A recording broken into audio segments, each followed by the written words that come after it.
Are you tired of small talk? Me too. How do we channel spirit messages? What can angels and demons teach us? What's quantum leaping? How do we shift timelines? Who are the star seeds among us? Are dragons real? Big Souls brings big ideas down to earth. Let's plant some abundant seeds into the garden of your mind. Join the big talk. Welcome to Big Souls, Big Ideas, where we talk about big stuff. We replace the small talk with big talk. And today we're going to be talking about one of my favorite topics, creativity. And my guest today can only be described as a creative mastermind. And if you look at his life path, the theme would be creativity. Welcome to Radim Malinic. Oh, I have lost your audio. Hello, sorry, it's Okay, that's yeah, better. my Bluetooth headphone died literally just as you started in, so I have to switch to these. Reluctantly do, but I can at least hear you and there's no echo. Sorry, I must have messed up your beautiful intro, so I'm so sorry. That's okay. We have to love technology. I mean, on the topic of creativity, this is the creativity. Like, how do you find a pair of headphones or solution whilst the intro is Last playing week. and your headphones die? So yeah, here we are. Thank you for the invite. Great to have you here. And I'm just going to dive right into the conversation. Looking at the last few things that you've created, two books, Creativity for Sale and the Mindful Creative, and a podcast, Creativity for Sale. Did you always know your path was about creativity, or was that a conscious choice at some point in your journey where you were like, do you know what? Screw everything else. I'm going to pursue creativity. I never had a plan. I never had a plan. It was kind of the way of discovering the world because we really make. I think we market creativity more than we've ever done in the past. If you think about it, I mean, obviously I'm one of the protagonists. Saying having a book, Creativity for Sale and Mindful Creative, and generally sort of trying to unlock the creativity topic in people because it's about permission. Ethan Hawke in his TED Talk said beautifully, give yourself the permission to be creative. And it's that sort of difference between, when we're young, we don't think about creativity. It's basically our ways of discovering the world. We go out there and try everything, full of our bikes, full of I mean, I said not full of buildings, but full of walls and bridges and things, and we got scrapes and we have ideas because we are navigating the world of what it could be and how it could work and how is it made and what's there for us, if that makes sense.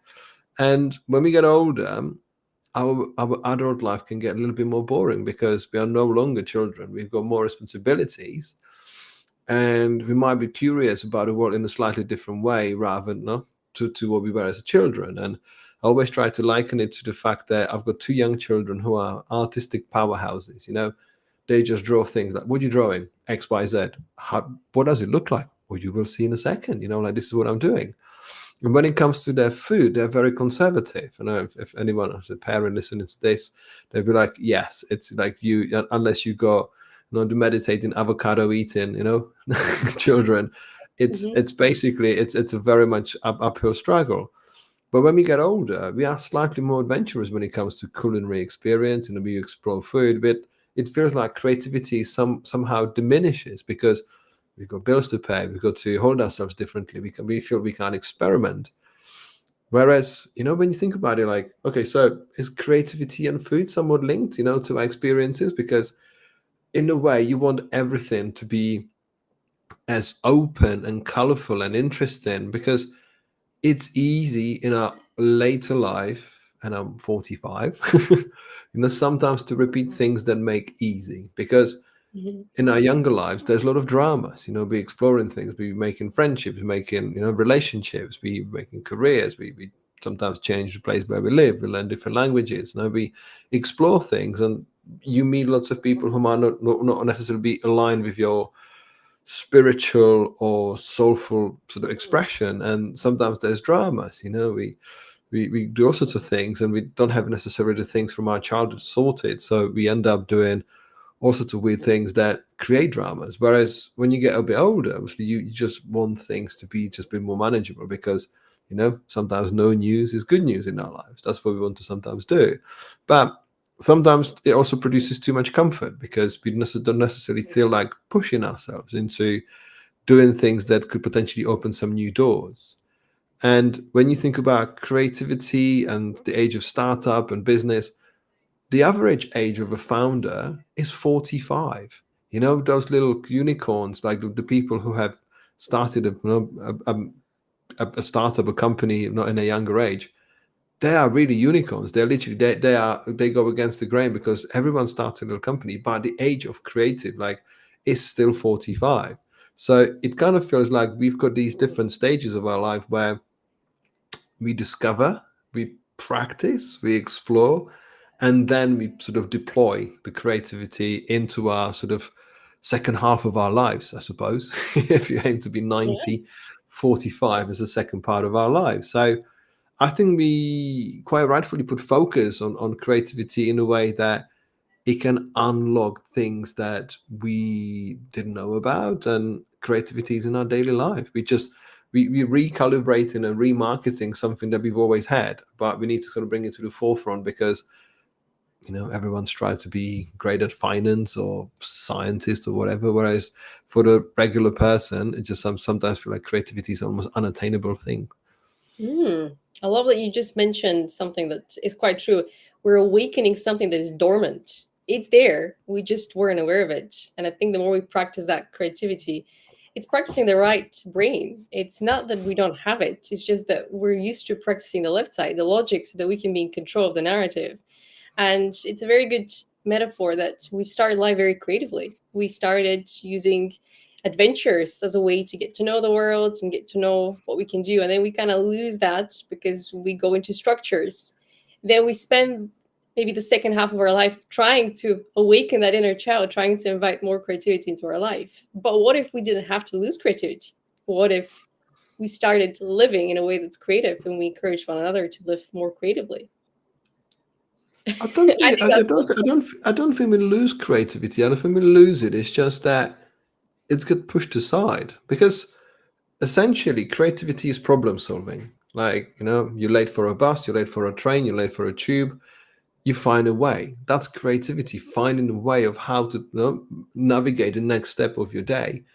You run out of toothpaste, run out of toilet paper, run out like this. All of this is technically a creative solution, whereas it just doesn't have that status. Like coming up, opening a fridge with half of the stuff, being eaten. Like what's for dinner Mhm. today? You find it creative, but you don't necessarily spend time and put focus on it. Like, okay, I'm creating something here. Like I'm actually making something happen. It's a means to an end. Basically, we just exercising our survival instinct. Like, okay, I have to eat today, and this will have to do. Rather than how can I make this really interesting? Because non-creative solutions non-labeled creative solutions kind of feel like a norm, like it's just well that's what I had to do, I had to take the bins out, I had to do this, I have to go shopping, that feels like that's a non-creative task, whereas you can find that wonder in little things, celebrating little things and celebrating the fact that you can get to do this stuff. I think it was a book by Oliver Berkman, 4,000 Weeks, who said, celebrate that you can get to do this. Not that you have to Mhm. do this, but that Yeah. you can get to do this. Celebrate stacking a dishwasher. Yeah. Find a Yeah. way that it stacks better, and I think it's the little things that make us light up or can make us light up. Mhm. But it's about the quality of our state, like how we build positive habits towards a positive outcome. Because if you think that there's a grudge of the day, I have to stack a dishwasher, I have to do this, I have to feed the kids, I have to do this, I have to do that, that's always going to amass to a negative outcome. Whereas you think, well, we're not going to win everything, but we're going to find the best way to enjoy it. That's just an incredible way of living, because you can say, you know what, sometimes you have to swim upstream, sometimes there's a headwind, it's not always tailwind, sometimes you'll have to push through. You know Mm. what, that's sometimes where the magic happens. It's the state of flow where you're applying enough pressure, but also progressing in the right direction. So you're enjoying every single moment. And I saw this video online where this one was kind of, this is gratitude. Hey, I get to have a glass of water. I'm grateful for it. Hey, I get to have a roof over my head. I'm grateful for it. Hey, I get to have this conversation. I'm grateful for it. And we've kind of forgotten how to practice that gratitude in real time so that we can boost our mood and find that creativity around, hey, how can I shift this narrative? How can I be in control of the narrative? How can I make something of that situation? But listening to you, I can tell that you've mastered that. So to you, it's kind of the norm. For you, living creatively is the norm. But I wouldn't say that the average person opens the fridge and they think, hey, what can I create today? Like putting that ratatouille hat. They are thinking from that survival lens, which is kind of the norm, I would say still. But that's why it's important to have more creative voices, more people shaping a creative narrative in society, because I'd say for a creative person, that is the norm for them. They just think of life as a series of opportunities to practice that discovery every single day. But for the average person, they haven't maybe reached that point of even discovery that that is possible. Maybe they think, oh, they're dreamers. Oh, they're fools.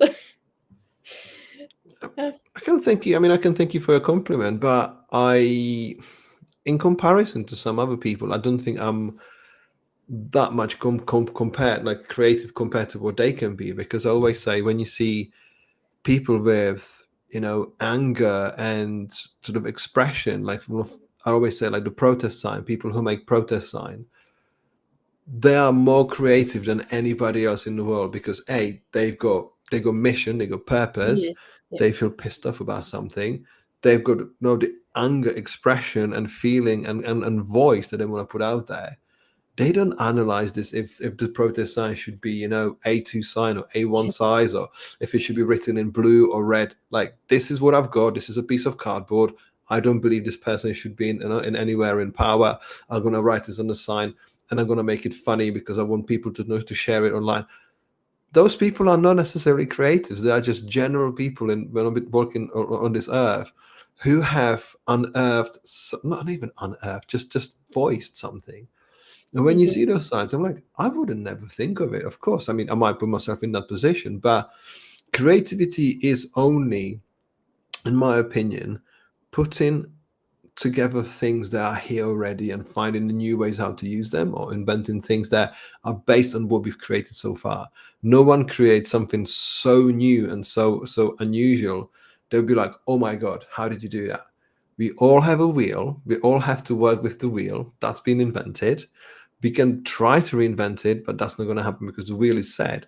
Is what you do with it. Now, creativity is like, how do you spin it? Where do you attach it? Obviously, it's a hypothetical wheel. How do you dress it? Like, what do you do with it? What do you pull with that wheel?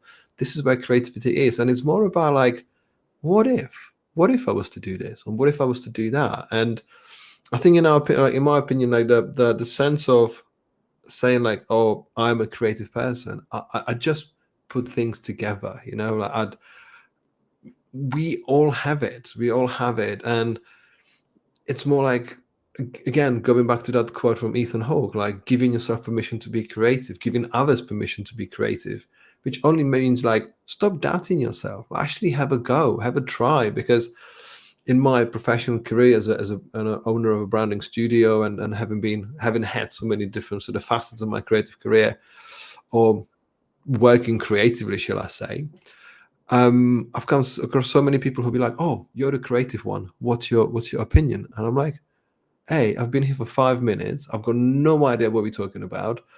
And you can't, I mean, you can put me on the spot. And if I was to be foolish, I would say, well, let me justify my worth in the room and say something that, would justify my place in this room. Whereas the real strength is to say, I don't know what we're talking about here. I need to spend some time, because you can say anything, You can say absolutely anything. You can invent helicopter tomorrow. Like, I'm going to invent electric helicopter tomorrow. Okay, well, how are you going to make it? Well, I don't know. You can Lego? have any sort of any weird idea, like, but it's like, it's the execution, and this is why, we have these processes that help us to turn ideas into outcomes, and the idea could be anything. It's just that thing in between that really we need to figure out, and that doesn't happen on a spur of a moment, like, oh, by the way, this and that. We need to sort of twist and prod and break things to realize, oh, this is how these two pieces work together, and this is how we can do this. And it's just a way of looking at the world and thinking, you know what, we can do anything. We can do anything. Because I remember how scared I was, kind of scared, apprehensive of the quote by Steve Jobs, who said, "The world around you was built by people no wiser than you." And I'm thinking, I was like 20 years old. I'm like, I feel like a fool. I'm like, this world is amazing, and you just invented iPod and iPad and whatever. Like, what he led the team, but it was from his, like, saying, what if we do this, and how we can improve people's lives. And you kind of try to obviously bring from the society and from our sort of questions and our answers, like, what do you build together? And you realize, you know what, we are kind of in charge now. And you realize, yes, the world hasn't been built by anyone wiser than you and I, or anyone who's watching this. Like, it's about putting yourself in place and do the gradual increments of one thing that amasses to an outcome. Because the iPad or the iPod or whatever, or this technology, it didn't come in fully fledged out of a box. Like, by the way, we never had streaming platforms. Today we have streaming Mhm. platforms. Yeah. No, it was rubbish for about 20 years until we have all this plethora of amazing tools. But they still can have a lot more improvements. They still can do a lot more things, because we tried and test, we tried and test, we tried and test. We do it in our work with clients, we do it in our work with companies, yet often we don't do it for ourselves. Like, well, I haven't succeeded within the first 5 minutes. Maybe it's not for me. You know, it's that, I mean, I can go on this for forever, but it's just like, we judge ourselves at starting blocks. We haven't even run the first meter of the 100 meters. And we go, yeah, I think my trainers are the wrong color. I'm not going to do this today. It's just like, no, just suck at it for years and years and years, because that's where the magic happens, because you make a breakthrough. Yeah, but especially when it's a calling, when you feel called from within. But I'm going back to something that you said at the start of our conversation, is that the average age for a founder is 45 years old. Hmm. I would Yeah. say, looking at the mass media messages, it feels like it's a little bit younger. It feels like Gen Z is occupying the space online, saying they're business owner at age 20, they're multi-million owners, whatever. So the narrative is adding even more pressure onto us to have that instant gratification success, and to be creative geniuses, and to be analytical geniuses, and to be investing here and there. So it's almost like the narrative is being hijacked once again to add more pressure onto us, instead of, getting people together, united towards a vision that we can help create a more positive world, more united world, more creative world. We're once again competing for the attention, competing for who's going to succeed first. When in reality, the biggest inventions, like Apple, they brought people together and they encouraged them to dream. Essentially, Apple, the iPhone was aimed at the dreamers. If you have an iPhone, then you're a dreamer. And I've always loved that, because it's allowed me to dream even bigger, because I can use all the tools to create these dreams and bring them to life. But a lot of that perfectionism that you mentioned, it's due to the trauma. It's due to that, avoidance of looking within to find the answers, to find the ideas, and to go through that process of the struggle that you mentioned. Because every successful person knows they have to do the inner work, they have to go through questioning things in life. But sooner or later, people do it. It's just that some people wait until they're maybe 50 and they're like, I feel like I should quit my job and start over. And that's when they find their calling in life. That's when they find that they can be more creative and put the pieces together. Because my first question was going to be, what's creativity? But I feel like we've covered it in many ways. And one of the answers that you described creativity was putting pieces together and creating something from, two different things. And using the metaphor of the wheel, I would say the most groundbreaking ideas are actually taking parts of the wheel that are for one industry and applying it somewhere else, because people are spotting the patterns, which I think it's absolutely amazing that you take two completely different industries like sports and finances, and you unite them to create a startup or something like that. That's absolutely mind blowing. But once again, it's not about adding more pressure. It's about giving ourselves more freedom to dream, to inspire ourselves to dream bigger. How would you describe creativity to a 5-year-old and to a person that's been running a company for 5 years that's looking to invite more creativity? Would it be the same way, or would it be slightly different? I mean, there's only one question. It's like, what do you want to do next? What do you want to do? I can give you 5 things and see what you can do out of it. And there used to be a show in the UK called Ready Steady Cook, which was pretty much, I mean, think of the most random items of food, ingredients, and they had like half an hour to cook a meal out of it.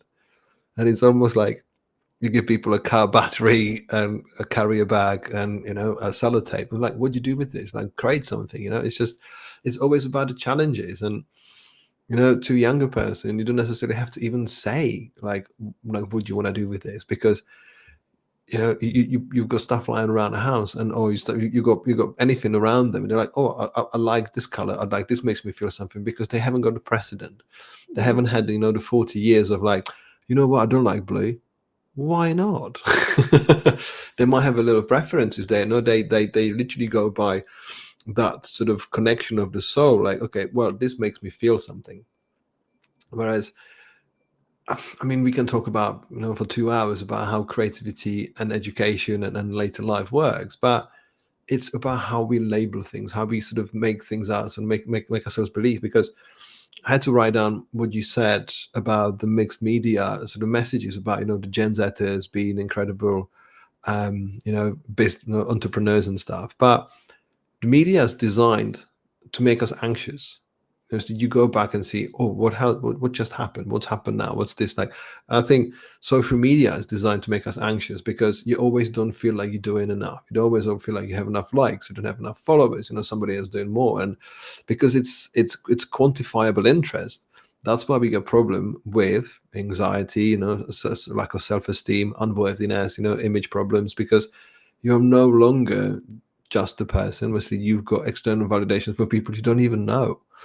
So yes, we have this sort of narrative from the media that there's a lot of like amazing things that happen by young people, because we want to encourage more people to do things. Because again, the people who you hear of are the unicorns, but there's thousands and thousands of people behind each one of them lined up going, I don't know how to do this stuff. I feel pretty worthless. What can I do with my life? And it's just a question of like how much of a risk you want to put in onto yourself in an earlier age, because it's never a better time to fail when you in your early 20s, because you might still be living at home, you might have parents connections, and I mean it's an amazing time, because if you, for example, right now 45, you've started pre-internet or pre-functioning internet, pre-mobile phones, pre-social media, and you have to work it out. You have to do it yourself and kind of find ways of how you can actually make a career.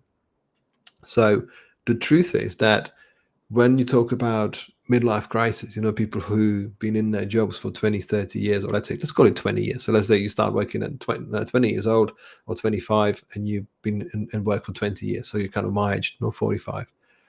The life starts making more sense, because you think that you've got worked it out when you're 20. And I was definitely the person who like, I know what I'm doing now. And everyone said, no, you don't. And it's this thing, like, I think there's more clarity. So that the crisis is more about understanding ourselves of how we have arrived at this stage, and what do we do with what we've already gathered. Think of it from a sort of hunter-gatherer perspective. Like, we are collections of experiences, failures, everything. I can name all of these things. Like, no, we are a collection of these things, and this is what makes us go forward of like, okay, what do I do with this? But it also needs to have a care about understanding who we are as a person, and what, let's say, the first 40 years of our lives have been to us, because we need to make sense of it, because we collect all of these great experiences and answers of what to do and what not to do, but we don't always have a sense of like how we have arrived here and who we are, hardwired, upbringing, early childhood, so formative years. Because as I said, the dramas in our earlier years, not years, are very much about making sense of it. And if you don't have the feedback, if you don't have a support network around yourself, you're gonna come up a bit shaken, and you might be seeing world from the wrong perspective, or from wrong, black tinted glasses, shall we say? Like, it just might have a negative outcome, because you're not necessarily let's call it like a clear article, if that makes sense. From personal experience, it's taken me 10 years to understand my first 40 years, or like first 30 years of my life. because I thought everything was fine. Everyone thinks, I've showed up and the world is revolving around me. You want to change the world from your own perspective. You're like, oh, I think you should wear this. Or this, I don't like that. I don't like blue. I don't like that typeface. Who gives a toss about what you like and what you don't like? Like, how do you refer to this? Like, how can we make this better for everyone? How can you influence the world from within, not from within yourself, but within the world? Like, that's the question of what we can do with this, because you let go more of the things, like you have young designers, young creatives battling, like, oh, I need this is my color and this is my typeface and this is my this, because you haven't lived enough, so you think that what you've got is the right idea. Whereas when you let go, that's when the magic happens, because I'm a strong believer in everyone being, a power of one, like doubling down on who you are, accepting it, cherishing it, celebrating it, going, you know what, this is me. This is what I've been given. This is what we're driving forward, and this is you. And how do we overlap around edges? Like, what can we do together? Because when you do that, you get rid of competition, you get rid of anxieties. You're like, hey, this is me, like I can't change this. Let's do this. And kind of that's part of maybe of creative process, going, I've got my expression. This is me. This is my bit in the world. This is what I offer to the world. I can't do anything different. So we are all talented in different ways, but it's more about sort of telling people that, you know what, the problem that you've been sort of suffering with, it's, you can change it. Like, because, no, you don't have to wait for someone to say, so can we hear from you? No, it's just like, actually, you know what, I've been thinking about this for a long time. This is my offer. And yeah, seeing that there's with the young founders and stuff, they're only picking up on the early signals of what they've discovered, and it's quite right that we've got all this sort of democratization of business, and you can have anything anywhere, and that was part of partially the reasons why I wrote Creativity for Sale, because you can make a career around anything these days, absolutely anything, and I think that's the biggest liberation of our lives right now. Yeah, it's the power of the creative thinking as well, because as you mentioned, this is what we've been given. This is the vehicle. The soul is in, the consciousness is within that vehicle. And if you know how to access that consciousness and use it to change your mindset, that's the power of creative thinking, because you're no longer in resistance as to who you are or your experiences. You're taking them as the ingredients. Hey, what can I create with all of these experiences that I've collected? All of those lessons, all of those hardships, what did I learn from them? They must have been teaching me something. I didn't suffer for no reason. And also, we might also kind of shift that mindset around, was it actually suffering or was it just another experience? Am I judging myself too harshly that, I'm calling it suffering and pitying myself and being in that victim seat? Because the moment you shift yourself from the victim to the hero of your story, then you're creating something that's going to inspire other people. You're leading people, because the hero of every story is saving the world. It's saving other people. It's not saving themselves. But it's quite humbling, as you mentioned, when you zoom out and you stop focusing on the fonts and the design, because I spent some time as well thinking that my vision is better than other people, or I know better than, but that's just one way for you that you're probably not feeling seen or acknowledged. So that's why you want to, hey, can I help you? If you improve your life, you can improve your life if you wear these colors or if you try this font. Whereas everyone is in their own creative journey of self-discovery, self-expression. So there is no one formula, one way. And I think one of the creators online was dedicating his channel to find the most ridiculous fonts in movie posters, and people were, uniting around it, saying, "Yeah, this is ridiculous." But by creating this form of expression, he was creating a community. So there was purpose in it. Everything that we create, there is purpose in it, even if it doesn't change the world for the next generations. It still creates some sort of change because you find like-minded people. And there is a danger when it comes to social media that we get attached to the external validation, as you mentioned. But if you're on a creative journey, you might also find supporters that think like you, that oftentimes your friends don't get you, your family doesn't get you, because they're not on the same creative path. So social media can be dangerous if you get addicted to it, but it can also be quite liberating, because if you find your niche and you embody your authenticity, you can create an amazing community and meet so many amazing people. So I would say social media is a powerful vehicle for the storytellers and the the creators of the world, whether they use, their creativity to shape businesses, sell products, innovate, put data together, and, independent journalists. There's so much that can be found online that isn't all that bad. No, But I would definitely agree with that. I think, yeah, I mean, everything the internet makes, internet breaks, and it's just like, in my book Creativity for Sale, I talk about what's your superpower. I talk about what's your magic formula and what's your superpower. And like your magic formula is like the love of color, like being able to tell stories. It's just like it's finding what is that thing that makes you interesting. If you and I always bring it back to food analogies, like what is your ingredient that nobody else has in this creative process, and we are all unique.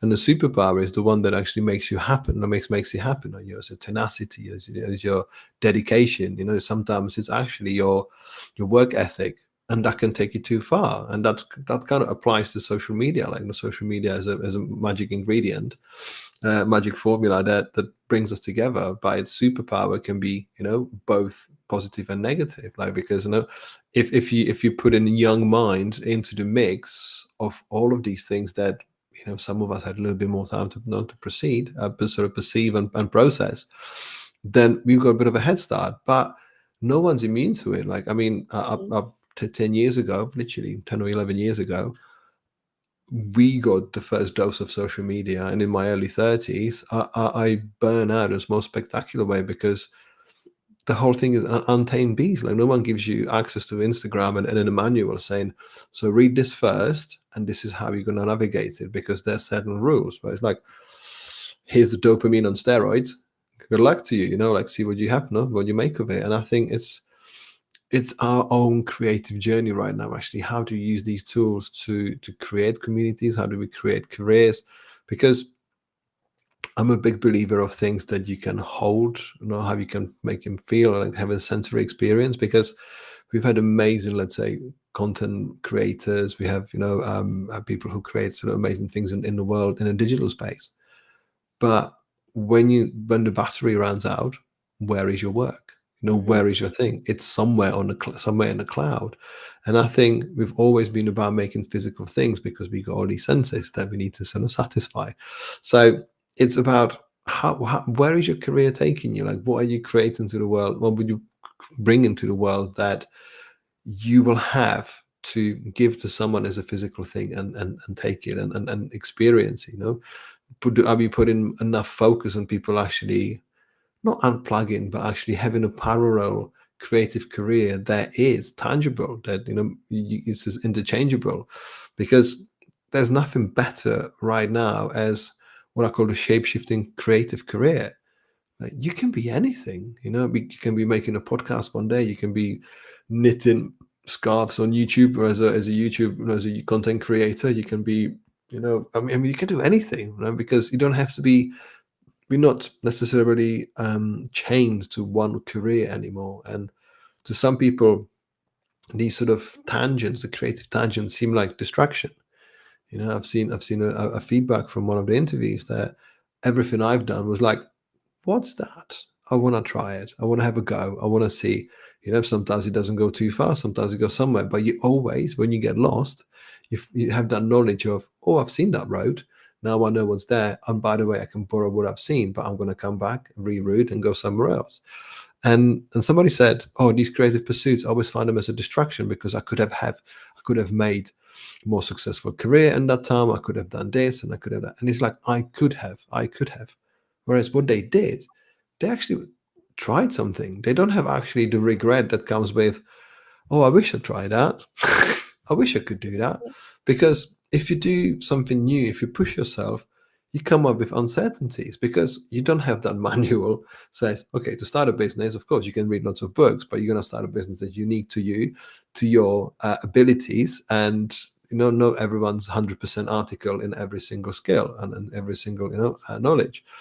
So we give ourselves this proposition that when we try to build something, I don't always feel like we're right in doing this. So I feel like getting lost is amazing, because you have the layers of your knowledge. You add into your mosaic of creativity of your experience, because one day you arrive at a meeting or you arrive at an opportunity and that will require exactly the amount of particles that you've collected, and go, that's very suitable, that's very good, that's what we need. And on that point, I just finished with one point, which was an amazing guy called Ken Robinson, which is a champion, sort of pioneer of creativity and education in the UK with global impact. And he said that, I think there was someone's child who said, you know what, I'm going to study philosophy. And the parents were like, I don't remember all the big philosophy company hiring at the moment. They're like, I'm going to study philosophy. And I think then they studied history or something else. Like, actually, I think philosophy finished, went to study history, and ended up having a job as an art dealer, as an auctioneer for art. And you're thinking, oh, that makes sense. Of course, that makes sense. Like, no one's gonna be laboring a career in philosophy, but it makes us understand how the world operates. It makes us understand who we are, how we belong in this world. And this is what brings me back to understanding oneself, because you get clarity. You no longer feel like you have to fight battles over that font or that color or that dress or that food or whatever. You're like, you know what? I'm open. I'm fine. And in fact, let me unlock it in you, because the wider you've got your view, the more magic can only happen. Yeah. And the more you understand yourself, the more you understand everybody else, because we're all similar. Humanity is made up of humans that are equal, even if we have been separated through different colors, different nations, different belief systems. We are still the same humans with similar consciousness, with similar problems, similar dreams and fears and desires. And when we work together, we get to create something that's greater than us. And unfortunately, not every society is designed that way, but I can see it more around the world, people getting together and changing the world. Especially something that you mentioned at the start was the protests really unite people, because they're learning how to alchemize those emotions into creativity. They're channeling these hard emotions, these big emotions, these disappointments into something that actually inspires people, because they felt the pain and they don't want the next generations to feel the pain. And maybe we've reached that point in evolution where we haven't truly understood the power of joy, where we get to create a society of joy, but we're understanding the power of pain, and pain pushes us to innovate, to create, to be better than our ancestors in some ways. But maybe what's missing in today's world is encouraging people to fail. And that's why so many people think, oh, that was wasted time. I could have made something. I could have created a career that's worthy of more respect and so on and so on. Because the creative experience, it is a very personal journey. Whatever you're learning and discovering and creating in the process, it's advancing you as much as is creating something outside of you. And as you mentioned, when you go into these job interviews, when you're networking with people, when the opportunities are presented to you, you're going to have that experience that's in your consciousness. It's not going to be maybe tangible. You might not have created the books just yet or the products or the services, but you're going to have that thinking developed, which can only happen if you spend a certain amount of hours on your own, reading the books, discovering the courses, trying things, going live on TikTok and talking about whatever nonsense you're excited about, because it's your nonsense. And it's not nonsense. It's, some people might say, oh, you're a fool for spending hours talking about books. Who reads even books? Because I've met people like that. There are people that don't even read books today. But that's okay, because they're learning in different ways. We're not judging them. I'm just saying that we're all consuming information in different ways. So maybe the people that are not reading books, they're going to learn about those books from TikTok. That's the power of, information being transmuted in different ways. But if we encourage people to fail more often, because that's the only way for them to discover what it is that they want to do, they might discover that there is creativity in everyone. But I'd like to ask you to set up this debate for anyone listening or watching. Would you say that everyone is creative? Absolutely, everyone is absolutely creative. It's a part of our DNA. We just label it, like we've given creativity a title. We've tried to label action that takes million different shapes, different ways. And I think as I said earlier, with the protest signs and that kind of stuff, it's about the things that you want to share with the world. What you want to do, how do you want to influence the environment? Because with creativity and creative industry, I always think like it's based on ego, ambition, and anxiety. Like the problem that we have with creativity sometimes that people need to feel like they got a credit for what they've created. So if you need that, then go on your own and be an artist and create your own work. Whereas if you want to kind of aid to the state of the society and kind of inspire people and actually work with others and see where the magic happens, then be selfless. Actually let go of that need to get a credit, because that stops you from actually sometimes having the right conversation, actually being open to ideas, because, I believe this should be that color and that font. I'm like, okay, well, do it somewhere else, because that again comes with sort of doubling down on who you are and how you want to do things in life, because that let's go of shackles, like you don't necessarily feel like you have to change the world yourself, and just let go, because like this is me, and if I'm radiating the right energy, people will come back and say, can we have more of this, or how can we plug this into ourselves? Because you mentioned about let people fail, and I think it's an important topic. But if you think about failure too much, you're only going to focus on failure, if that makes sense. Because this topic comes up in my conversation with others quite a lot, and people say, like, oh, it was wasted. As you just quite rightfully said, like, it was a wasted time. Well, nothing's wasted time. Every single thing is an exploration. Sometimes they go and open more doors, and sometimes they take you back to open a door on the side. Like it's a makeup of how we form our decisions. And I remember on my podcast, I was asking a festival founder called Hector Ayuso about, like, if you could go back 20 years ago or 24 years, what would you tell yourself to do differently? And he said, I wouldn't. I would not go back. I would just stay with everything is, because that's brought me to today. Today we have that conversation. You and I have this conversation, and it's based on the many things that didn't go well, the many things that went well, things that potentially could go well that still haven't manifested themselves. And I always see, like, when people talk about failure, and obviously we've also sort of remarketed rejection, like when something doesn't go well, it's like, oh, it's a rejection challenge. It's like, no, it's what's going to happen, maybe, like, because my analogy is like, we all show up at our train stations of lives, and we hope, be waiting for the train to be there when we arrive. It only comes every so often. We might be just waiting for, like, we just might be showing up an hour too early, or day too early, or 10 minutes too early in our lives, because one day we will meet with our destiny, with our universe. Like, okay, this is your chance, because you've been showing up, you've been coming here, you want this to happen. You know what? It's going to happen now. And then you realize, well, how do I get on this train? Sorry, analogy alert. But it's a continuous process, because with creativity, I think the reason why people don't want to explore it too much, because we make it sometimes look like such an easy thing to work out. Oh yeah, it just clicked together. This is just a thing I did.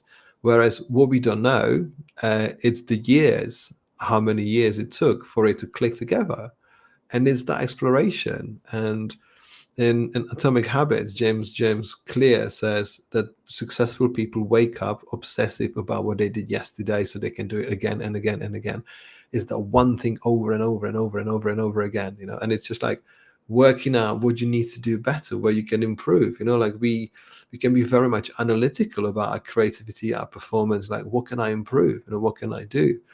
I'm thinking, can I speak slower? And can I express myself? Should I be closer to my microphone? Like, there's all these things that you can think about how you can improve when you look back and try to some sort of feedback loop, ask people opinions and be open to feedback. Like, that's what makes the magic, because you see yourself, basically you see your world through this vision, and everybody else sees you differently.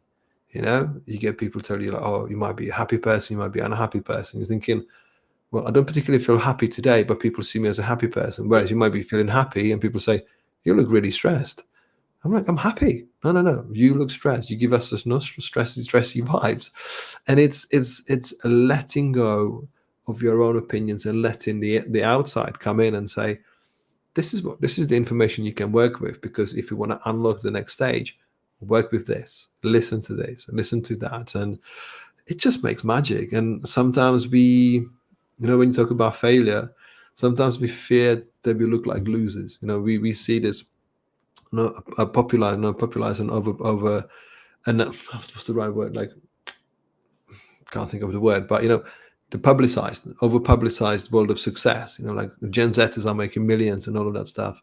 Whereas it's okay to be who you are. You don't have to rush anywhere. So yeah, I feel that's the nature of it.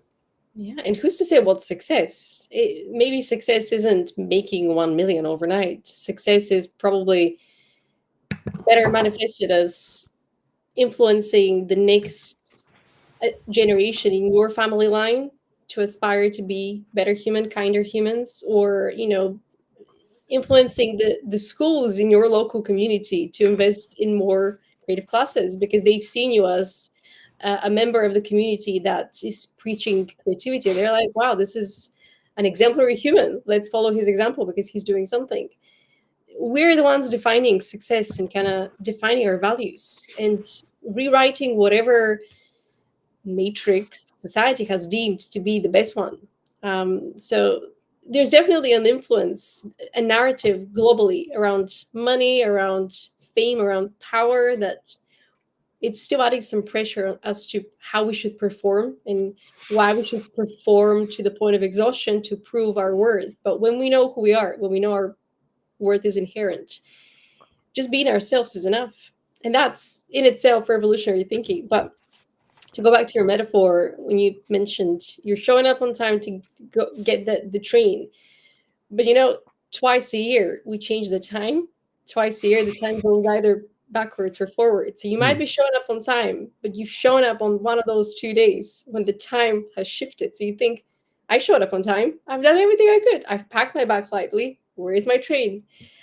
Without realizing that you don't actually have your smart digital watch. You have to change manually the dials. But that's the beauty of rerouting. You never know what you're gonna find on the next platform or the next time you show up.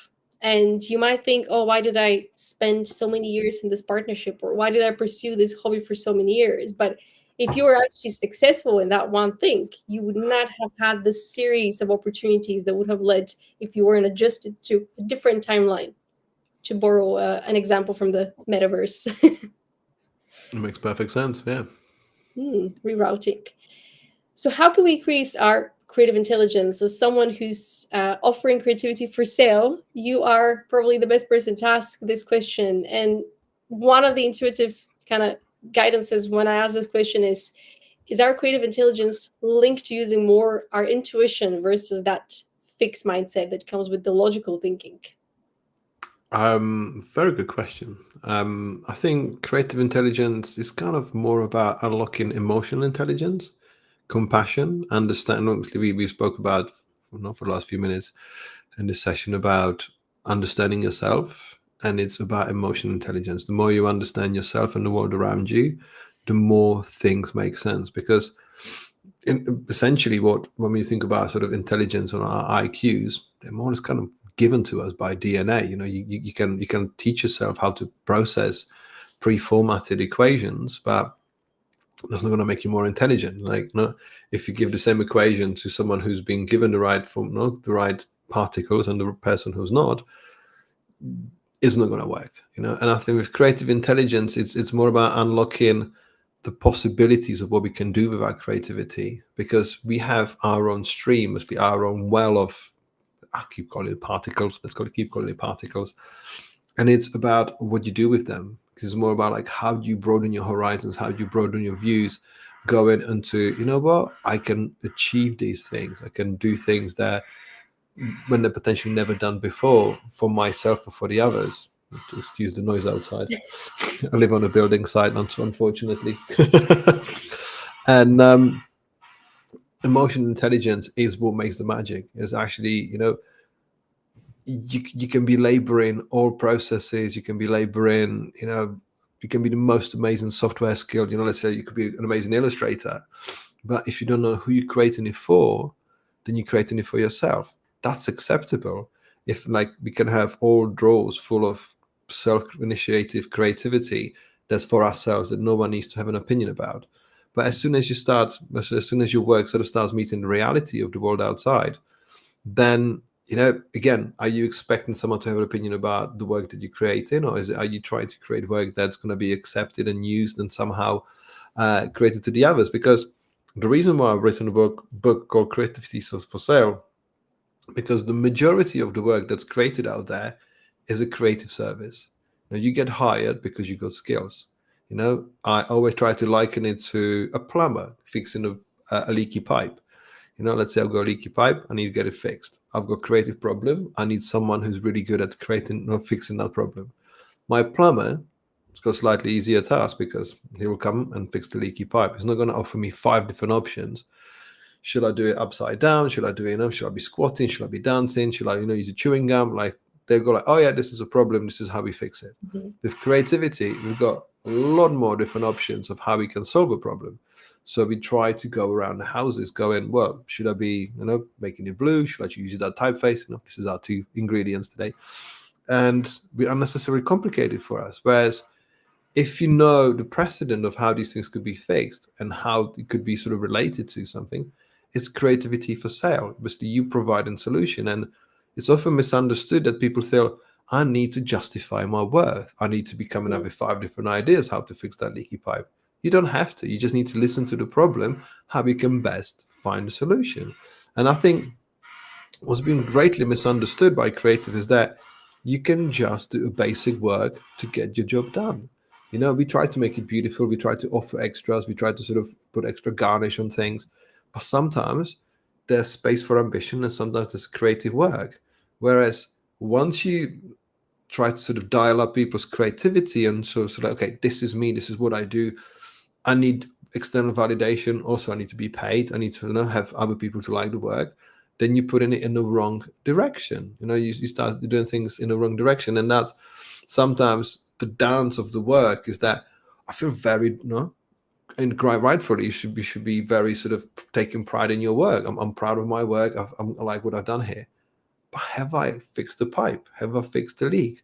And that's the problem. So I very much think about the older I am, I'm thinking like it's just creativity for sale. And creativity for sale is not a combination of dirty words, because creativity has to mean the business for the creativity to be the business.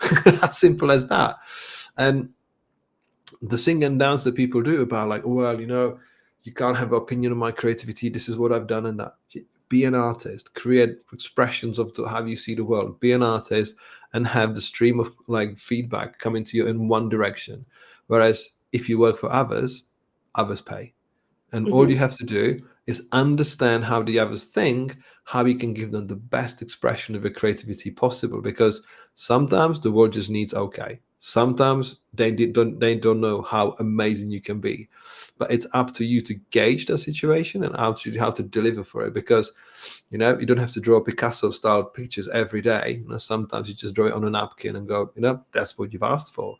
And understand that that's the process. And I'm not trying to be cynical about it, but it's more about like, this is actually the vision, because my plumber is not going to be disappointed if I didn't ask him for 5 different options, or we didn't go back and forth like, what do you think? It's about being a creative producer. Like, how do you get most out of the situation? How do you step back and say, hey, I've been here for 5 minutes. I need to understand what we're actually doing here, because I can be giving you so many unhelpful suggestions, creating so much work that it's going to make me burn out and do too much, because I need to just join the dots. It's the answer is there, and we don't have to overdo it. We can save the golden medal race for the times when we're ready for it. And that was the reason why I wrote Mindful Creative, is that our creative work is a combination of the preparation, because we show up, piece of paper and a pencil, and brilliance happen now on this paper, with this hand that never practiced. Whereas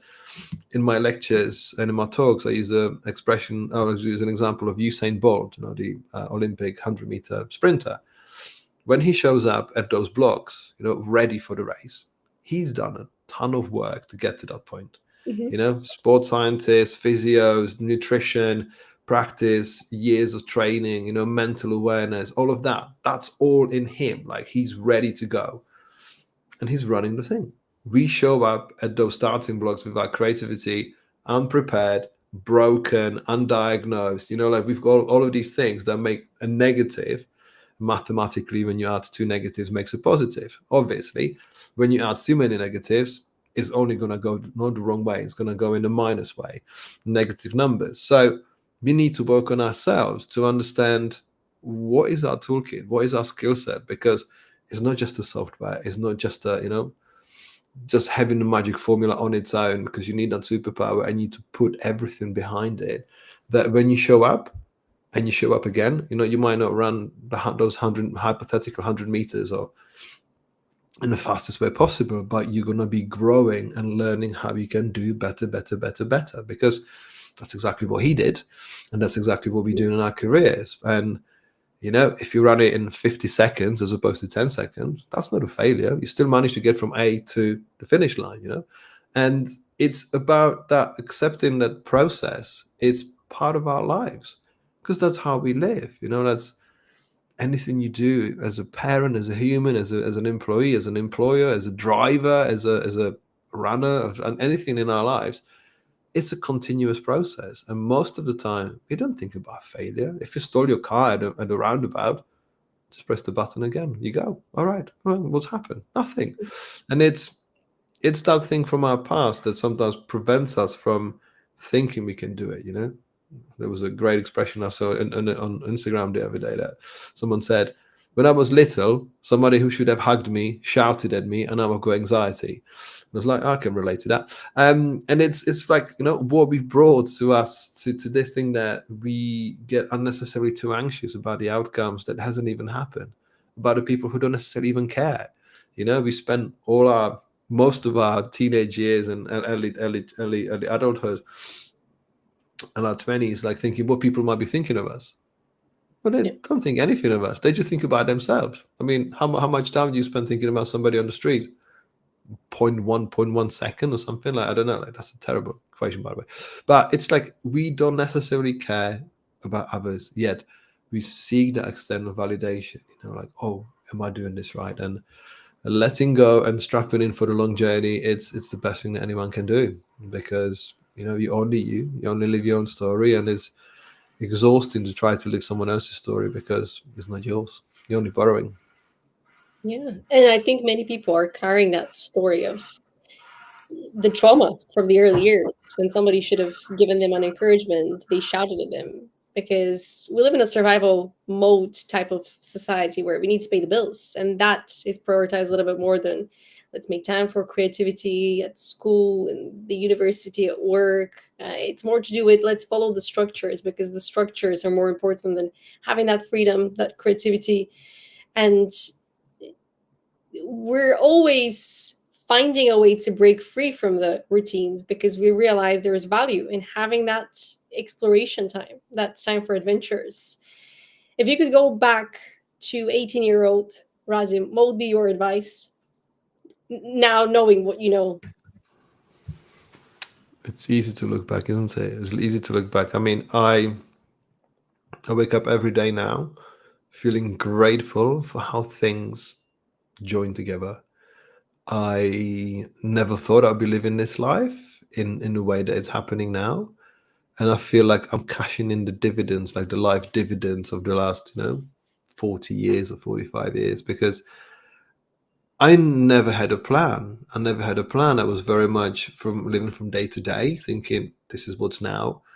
And I didn't know my North Star. I didn't know my purpose. I didn't know lots of things. I just always wanted to make sure that I don't have to go back and relive yesterday, because sometimes yesterday wasn't the day I wanted to live again. And yeah, I can sometimes wish maybe I wish I lived a bit healthier, because through understanding now, for example, how we live with unsolved problems, make us to abuse substances, make us just mask the problem, because you don't even know the problem exists. And sometimes I feel like maybe I wish I lived healthier. I mean, I didn't live a super unhealthy lifestyle, but the partying and kind of like societal imposter syndrome, because obviously I'm an immigrant in a different country. I did know for a very long time that I had a bit of an imposter syndrome as a foreigner, as someone like who's an alien. I didn't know that, and after a couple of beers, you don't think about the problem. Your accent in your head sounds better. You try to blend in. You try to be, the person that just blends in, until you realize, you know what, it's okay to be you. And that's maybe what I would tell myself. Like, it's okay to be you. You don't necessarily need to validate yourself through others. Because you might come across eccentric and you might come across a little bit strange. But when you think about it, when you're in short supply, because after all, I was the odd one out in the sea of everybody else. And I didn't know it at first. I just wanted to just blend in, and I didn't need to. So, okay, we've got it. I never thought what that would be. So we've decoded it.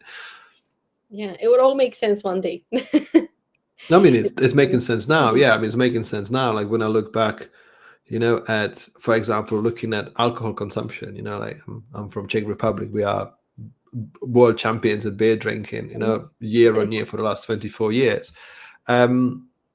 There's a reason. I think there's a lot of reason than just taste of beer, And when I look back at things, well, for example, I watched a movie called Super Size Me, and the guy was doing his medical, and the doctor asked him, like, do you drink alcohol? He's like, oh no, I've given it up. I'm like, I was 20 years old watching that. I'm like, how could you give up alcohol? Like, this is the most amazing things. It makes the society function, especially after 6 o'clock in the evening. And I've given up alcohol a while ago, and it was the best decision of my life, because I no longer need that prop to help me function.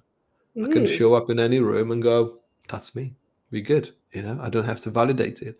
I don't have to. I feel accepted by myself, that I don't care what people think. I don't feel. I've created my own universe of experiences and of expression, and this is what I stand for. You were with me or you're against me, and that both things are valid, because you might have something completely different.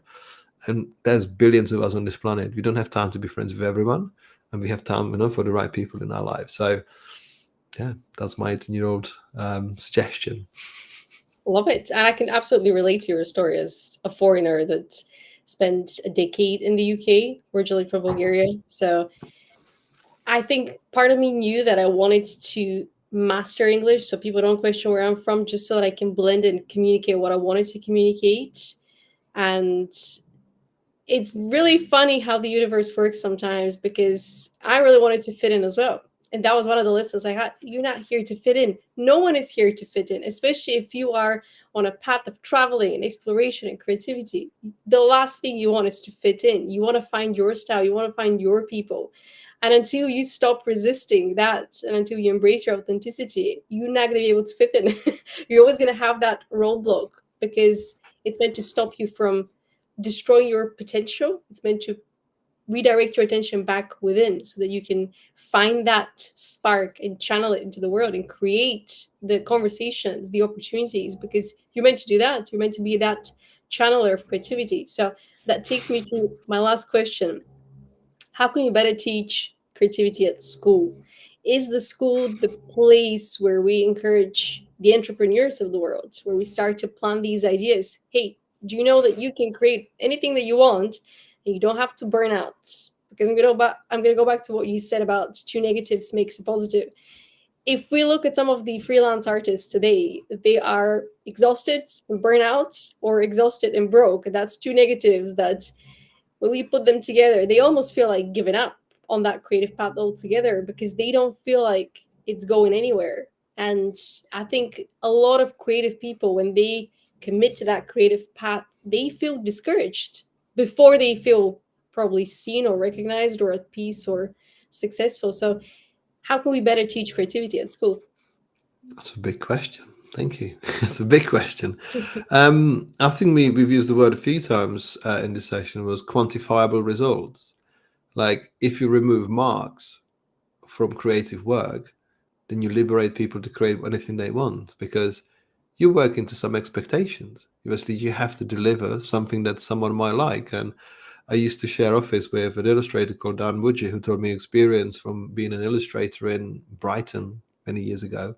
And there was a tutor, which I will not name, who told 15 out of 27 kids that they should give up.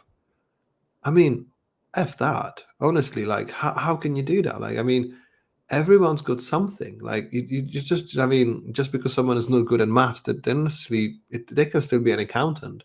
And there's still a way to do things because, you process things with the tools. And quantifiability and sort of subjective ways of judging work is all kinds of wrong, because who made who made these people the ones to judge the work? Because sometimes you don't know what that rough sketch or that work that doesn't exactly has the right meaning or the right sort of execution at the moment, it can flourish. Everything can be amazing. Like creating books, it's a messy process for most of the part until it makes sense. So if I was to show you my sketches, you'd be like, what are you doing here? I think you should change your career. And quantifiability and I think expectations is the hardest part of education. How can we teach better creativity? It's like, just let people be. Like just give them tools and show them what the experiences are. Because when we're young, obviously we still deal with whatever happened in the 16, 17 years prior. We are discovering the world, we're discovering one another, we're discovering everything that tastes and smells good, and then it intoxicates us. So you don't always have the right sort of frame and mindset for creativity and for learning. I'll speak from my own personal experience. I wanted to give up education as soon as I started a band. I was like, I'm going to be a rock star. I'm like, what's education?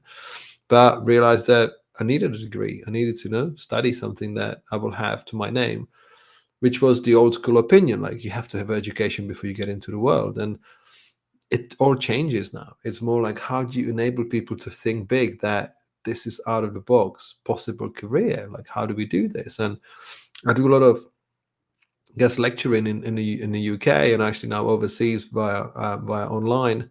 And it's telling people that it's okay to be yourself. It's okay to give it a go, because I believe that no one is waiting for anyone's greatness. No one's expecting our podcast to blow up. No one's expecting our books to blow up. No one's expecting for this. We make it happen. And that's my whole key in this life, that, how many people wanted Usain Bolt to be the Olympic golden runner? Sponsors, maybe, but he needed to want it the most. He needed to want to say, I know how good I want to be. This is my goal. I want to be the fastest person in the world to run those 100 meters.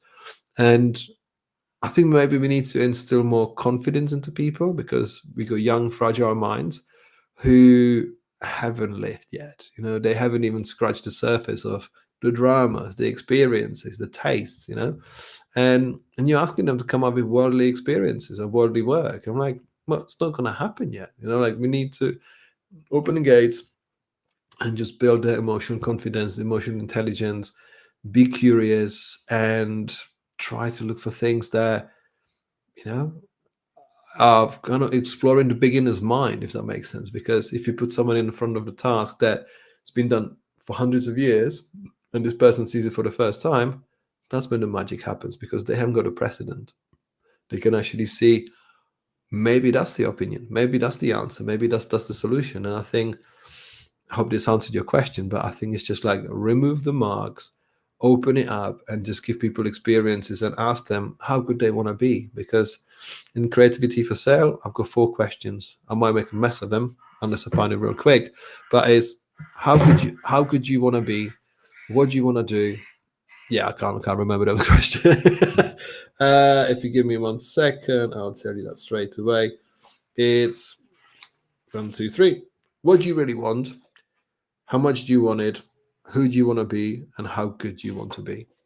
Those questions, if you got answers to those today, those answers might change tomorrow, but that's what guides you, because you can let your flow, you can let your creativity and life flow, and don't put any sort of barriers or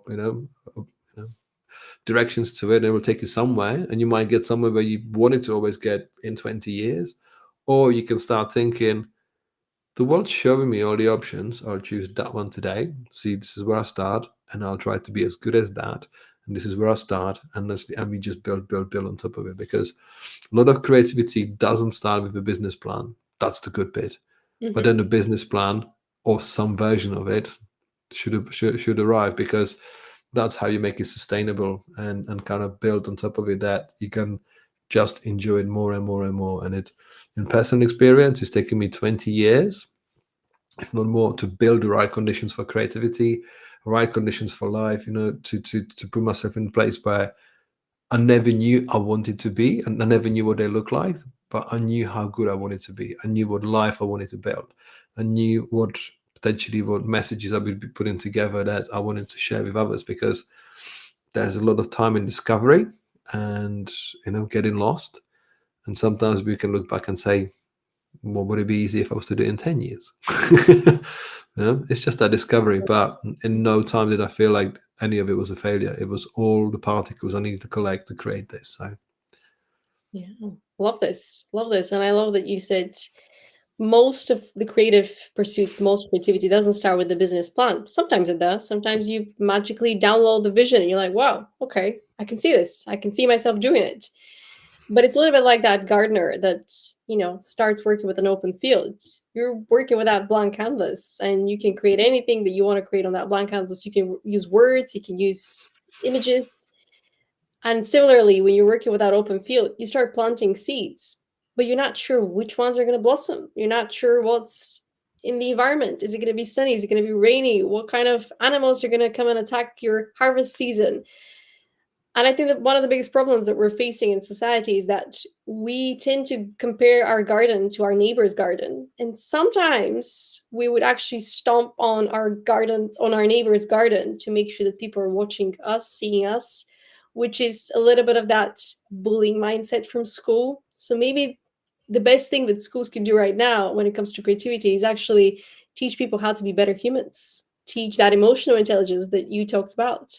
Because if we realize the power of unity, we wouldn't have that much bullying, and we would have more of collaborative experience from year one at school. And that changes the approach towards viewing one another as creative people, and how can we get together to create something versus my creation is better than yours. I'm going to win at all costs. And going back to Usain Bolt, it's not what happens when people are watching, people are cheering, and people are holding their breath to see if he's gonna win. It's all the effort that happens when the camera's not rolling. It's all the preparation, all the years that the performer shows up when nobody's watching because they believe in that vision. And if we think of ourselves as that person that is, going on that race, and our life is not really a race, it's a marathon. And it's one marathon finishes, the next one begins. It's a series of marathons. Even when you're running a marathon, there's a preparation for it. It's not always that you're running to get to the finish line. Sometimes you have to look at your diet, look at the people you're spending time with, because they're going to affect your mindset. They're going to affect your energy. They might empower you. They might encourage you. They might cheer for you. Or they might be like planting seeds of doubt. Hey, maybe you should quit. Maybe you should give up. And these are usually your kind of mirrors from the universe. Have you considered that there are people out there in the world who want to support you just as you are? And I think when you find those people, that's when you flourish and you blossom as an individual, because you realize there is nothing fundamentally wrong about you. You are here to be yourself. You're here to be authentically yourself.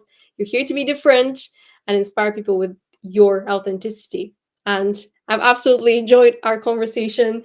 For anyone that's watching or listening and they want to pursue that creative path, what's one advice that you're going to give them?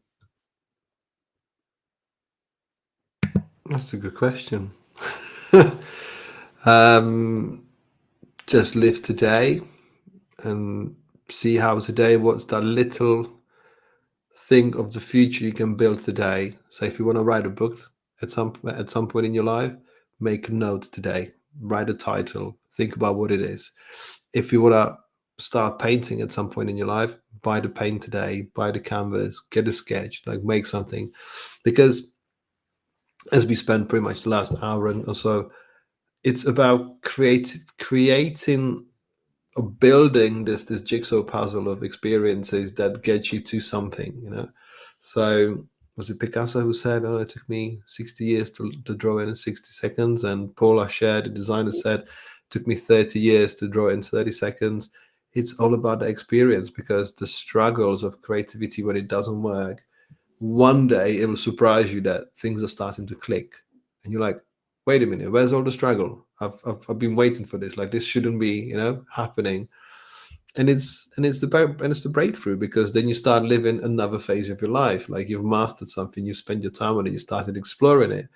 And I just say, whatever you think is your spur of the mind, do it. Make a note, make a sketch, put it away, start journaling, start doing whatever.